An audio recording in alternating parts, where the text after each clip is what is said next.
Hey guys, we are coming to you live from our secret lair in a basement. We just wanted to give you guys a quick guide to go over some of the basics.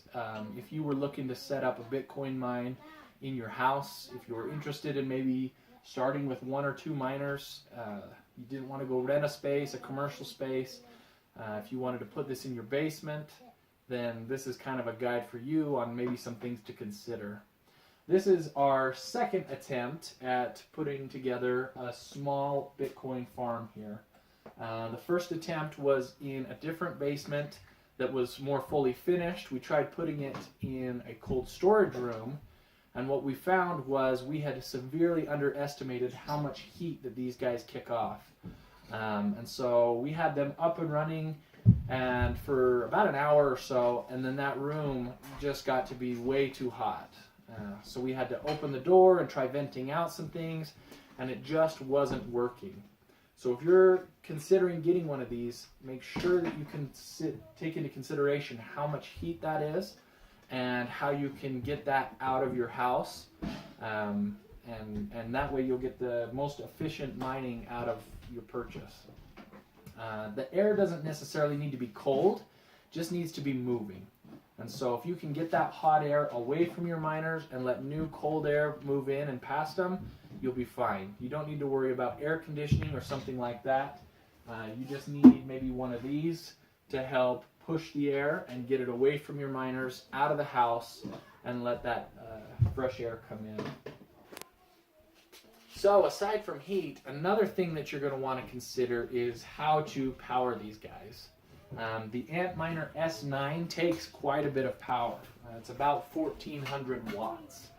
If you're using the Bitmain power supply unit that comes with it, you're going to need 220 volt power to get your highest hash rate. If you just plug this into a basic wall outlet, it's not advised for number one. There's a chance you could do some significant damage to your hashing boards. And if you do get it running, you're not going to get the 13.5 terahash that they promise.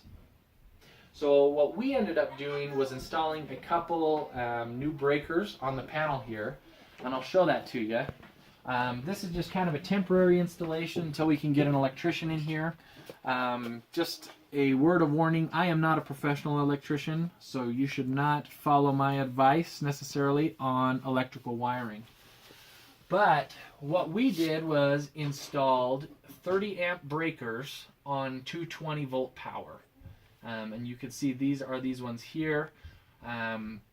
We had these that gave you additional 15 amps here on the side. We didn't need them for this unit, so these aren't wired. Just the center posts here with the 30 amps are. And we've got these wired out to two different plugs, and I can show you that over here. And these plugs are shaped a little bit differently. They're not your typical 120 volt outlet plug. In the description below this video, I'll put a link where you could purchase these plugs on Amazon. They really weren't too expensive. It was around $10 to $15. And off that plug where we're getting 30 amps, that allows us to power up to 4 Bitminers. So we'll plug that back in. And show you kind of the next step. There you go. So coming out of that plug, we have put this into a Triplite PDU. And this Triplite has the capacity of up to, I believe it's 24 amp or so. Which gives us the capability to plug in 4 miners.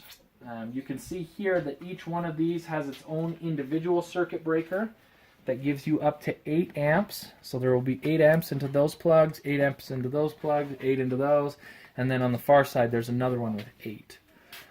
Each miner takes about 6.5 amps or so, so we can put one miner on each of these circuits.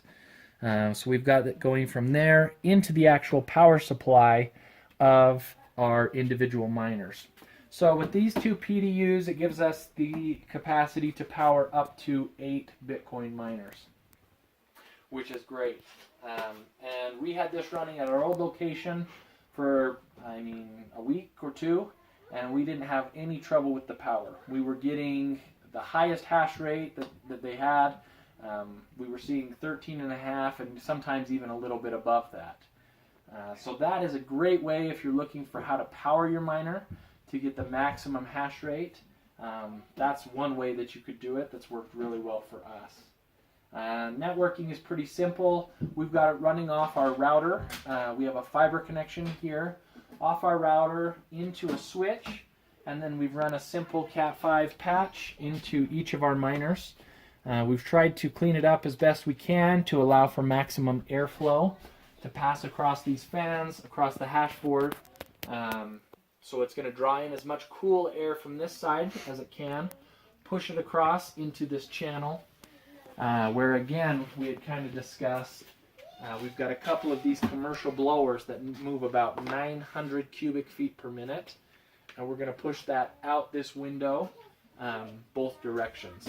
This will hopefully blow the hot air across, this will blow the hot air up and out the window, and then our hope is that the more hot air we have going out there, it will pull some of the cold air from some of these other open windows that we have in the basement across our unit and up and out. So that's a little bit about how we've set up our small entry-level Bitcoin mine. If you guys have anything that you see that we could do better, we would love to learn from you. Or if you have any questions about how or why we set something up, I would love to answer those as well. Feel free to subscribe to our channel. We're going to make some more of these talking about Bitcoin mining, how you can get started and how you can optimize it. And let me know if you have any questions. Thanks so much for watching, guys. Hope this helped.